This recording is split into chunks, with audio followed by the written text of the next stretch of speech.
And Saint Sylvester was the Pope at the time of the Emperor Constantine. And he was the first Pope to work closely with the Emperor. He converted the Emperor Constantine, received him into the Catholic faith.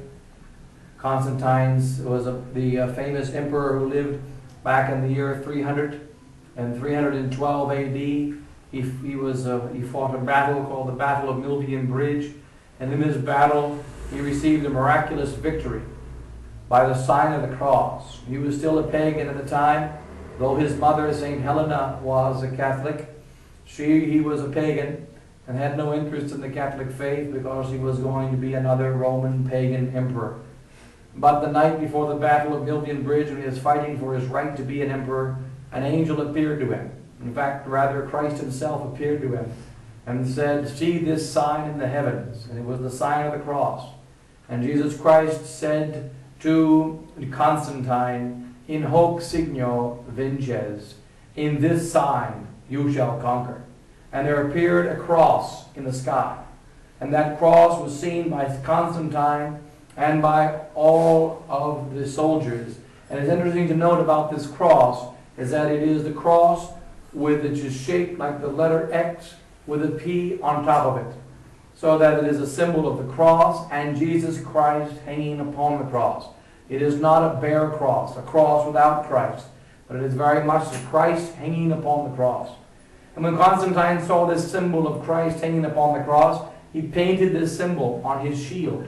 And then he told all of the soldiers to paint that symbol on their shield. And all night, while the enemy was preparing for battle, Constantine painted the symbol on his shield. And then they marched into battle, the very small army of Constantine against the massive army of Maxentius. And Constantine massacred Maxentius, and he took his claim as the Roman emperor. And he knew that it was the sign of the cross that gave him victory. Therefore, he decided to enter into the Church of the Cross, which is the Catholic Church. And he went to the Pope, St. Sylvester, whose feast day it is today. And he asked St. Sylvester to baptize him. And he was baptized by St. Sylvester in the Lateran Palace. And on the place of the baptism, he built a church, which is the principal church of our Catholic Church, called the Church of St. John Lateran, built over the place where Constantine was baptized. And then Constantine was very happy about his baptism and wanted to show his great love of the apostles. He went outside of the city of Jerusalem, of Rome. He went to the old graveyard where St. Peter was buried. He dug a hole in 12 places in the form of a cross and took the dirt of these 12 pieces of dirt back into the Lateran Council. Then he constructed the Church of St. Peter's. And that church built over the basilica, over the grave site of St. Peter the Apostle. And so Constantine built the Church of St. Peter's. He built the Church of St. Paul. He built the Church of St. John Lateran.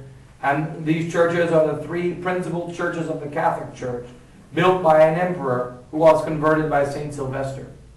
And we're at the very end of the liturgical year. We consider three saints, which are symbols of each part of our lives. And something of these saints is supposed to be in every one of us. And yesterday was St. Catherine. St. Catherine was an 18-year-old girl that died for the faith because she saw the Catholic faith enlightening philosophy. And that natural wisdom was to be perfected by the Catholic faith.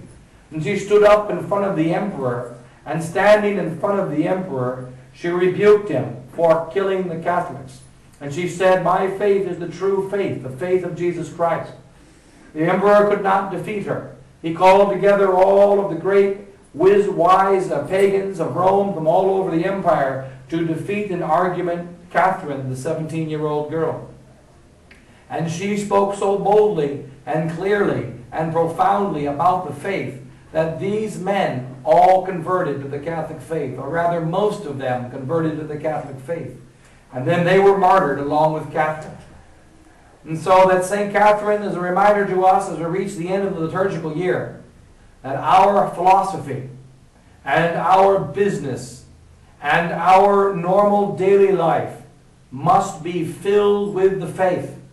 And when our normal daily life and our thinking and our philosophy and our business are filled with the faith, They become pleasing to God and sanctified by God. Then we have the Saint Sylvester today, who is a reminder to all priests and religious that it is not sufficient to have the faith inside of our churches, to have the faith inside of our homes, to have the faith inside of our hearts. But this faith must be united to nations. It must be united to kings and presidents. It must be united to all of civilization. As St. Sylvester was the Pope that went out and made Rome Catholic. He made Rome Catholic. He made the Roman Emperor Catholic. He made the Roman Emperor have Catholic laws that would promote the true and Catholic faith. So that the faith must enter into politics. The faith must enter into business. The faith must enter into our own homes and our own hearts and all of our language. And then tomorrow, or rather the 30th, the last feast of the whole liturgical year, is the feast of St. Andrew. And St. Andrew is the patron saint of the cross. Andrew was the saint that loved the cross more than any of the other apostles. And Andrew's greatest desire was to die upon a cross. He had great fear in his life that he would die in some other way, but he wanted to die on the cross like his master. And on the day of his death, he learned that he would be crucified on a cross, which is shaped like the letter X. We call that cross St. Andrew's cross. He learned that he would be crucified on that kind of cross. And he was brought to the cross. He didn't carry his cross like Christ did. His cross was placed on the side of the road, and Andrew had to be brought to the cross. He left his prison, and he went up to the top of a small hill. When he got to the top of the hill, he looked down, and he saw the cross upon which he would be crucified. And Andrew wept. And we have recorded the words of Andrew. And Andrew said, "In the name of all Catholics, O beloved cross, O wonderful cross, how long have I sought you? How long have I longed for you? I now go to embrace you." And he ran down the hill. His soldiers could not keep up with him. He ran down the hill and he grabbed onto that cross. Then he was nailed to that cross. For 3 days he lived hanging on the cross. And during those 3 days he preached a sermon about the beauty and joy of the cross. And so we see in these last 3 feasts of the saints of the liturgical year, before the first Sunday of Advent, Catherine, she shows us that the faith must be in our homes, in our philosophy, in all of our thoughts. Sylvester today, he shows us the faith must be in our politics. The faith must be in our voting. The faith must be in our schools. It must be in our institutions. And then tomorrow, a few days from now, the Feast of St. Andrew tells us that the center of the faith is the cross. The cross is the joy of our lives. The cross is the means of our salvation. The cross is our happiness. The cross is our only way and our only gate to heaven and our sword to conquer the devil. And the cross must be in every Catholic home and in every Catholic prayer. It is the weapon that destroyed hell. And this cross must be our weapon.